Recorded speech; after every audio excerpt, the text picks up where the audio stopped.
সমুদ্রের নিচে এমন কিছু রহস্য লুকিয়ে আছে যা শুধু কল্পনাতেই সম্ভব, কিন্তু এগুলো বাস্তব। আজ আপনি এমন কিছু জানবেন যা হয়তো আপনার বিশ্বাসকেই চ্যালেঞ্জ করবে। আর ভিডিওর একদম শেষে এমন একটা তথ্য পাবেন যেটা জানার পর আপনার চিন্তা করার ধারণাই পাল্টে যাবে। তাই শেষ পর্যন্ত চোখ সরাবেন না।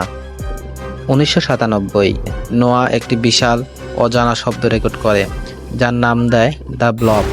অনেকে ভেবেছিল এটি কোনো দৈত্যাকার প্রাণীর ডাক, কিন্তু কেউই নিশ্চিতভাবে জানে না এটি কী ছিল।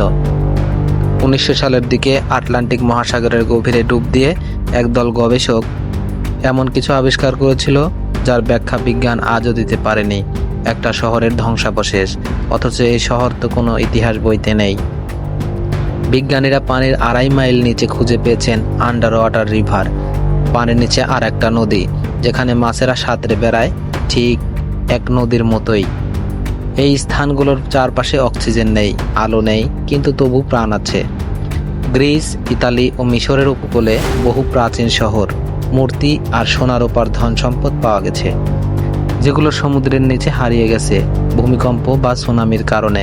অনেক বস্তু এত গভীরে বা বিপজ্জনক এলাকায় রয়েছে যে সেগুলো উদ্ধার করা এখনো সম্ভব নয়। সমুদ্রের নিচে যা লুকিয়ে আছে তা হয়তো মহাবিশ্বের থেকেও বেশি অজানা। কিছু রহস্য আমরা জানি, কিছুটা আন্দাজ করতে পারি, আর কিছু এখনো অন্ধকারে রয়ে গেছে। আপনি কি মনে করেন এই রহস্যগুলো একদিন আমরা পুরোপুরি উন্মোচন করতে পারবো? কমেন্টে লিখে জানান আপনার মতামত। আর এমন আরও অবিশ্বাস্য কন্টেন্ট পেতে আমাদের চ্যানেল সাবস্ক্রাইব করুন এবং ভিডিওটি শেয়ার করে পাশে থাকুন।